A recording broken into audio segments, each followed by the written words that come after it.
role of the real estate attorney is really extensive. Before a contract is signed, the real estate attorney has to actually negotiate the purchase and sale agreement, and they have to conduct due diligence on the property. After a contract is signed, the attorney is responsible for making sure that the buyer actually meets all of their deadlines. So they have to make sure that they apply for the mortgage commitment letter in a timely fashion, that they also make an application for the board approval process with the condo or co-op.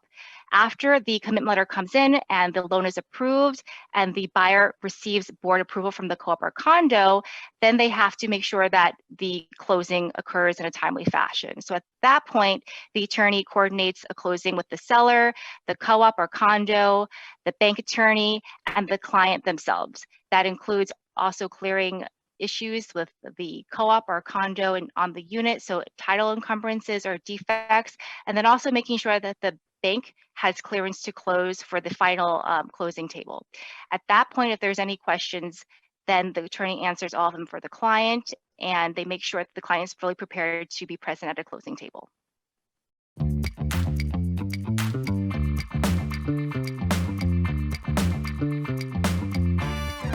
In New York, homebuyers are actually required to retain the services of a real estate attorney, and this is because due diligence has to be conducted, and if there is no attorney, no due diligence can be conducted.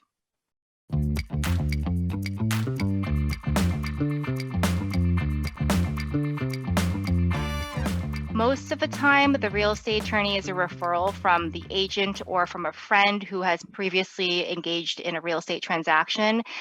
Usually, the broker might send a list of 1 to 3 people, and then the buyer goes through the list, calls them or emails the attorneys, and decides which one is the best fit.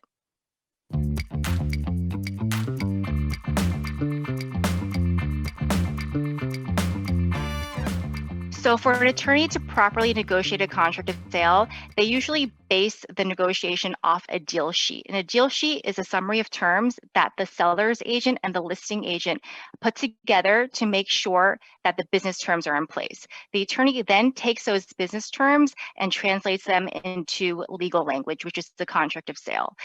The only, impediment to being able to fully negotiate to the buyer's full advantage is the deal sheet has all business terms that are already negotiated and set in stone. So to the extent that there is no contingency, for instance, the attorney cannot then therefore add a contingency into the contract.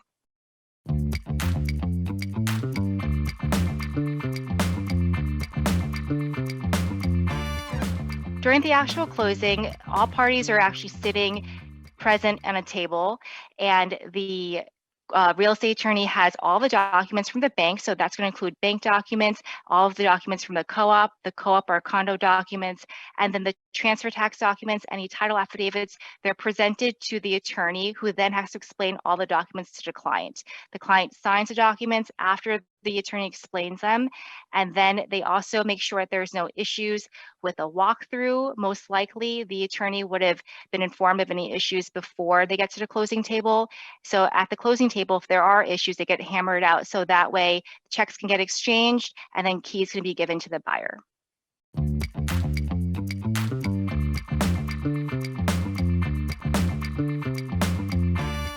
The bank is going to also have a bank attorney present at closing. The bank attorney represents the lender. They do not represent the buyer. The buyer is represented by counsel. So if there's any kind of question that occurs on the bank documents at the closing table, the buyer's counsel is responsible for answering.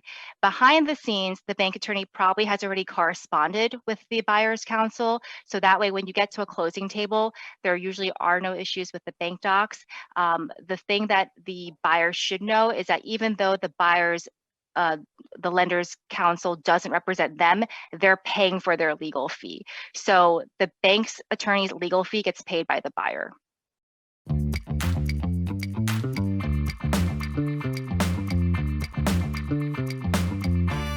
For a home buyer to save on legal fees, it's really important for them to have an upfront conversation with the attorney, make sure that they know what's in the retainer. So to take a quick look at the retainer to ask if there's additional fees, if a deal dies, that'd be good to know. They probably want to ask the attorney if there's additional fees charged for additional powers of attorney or other agreements.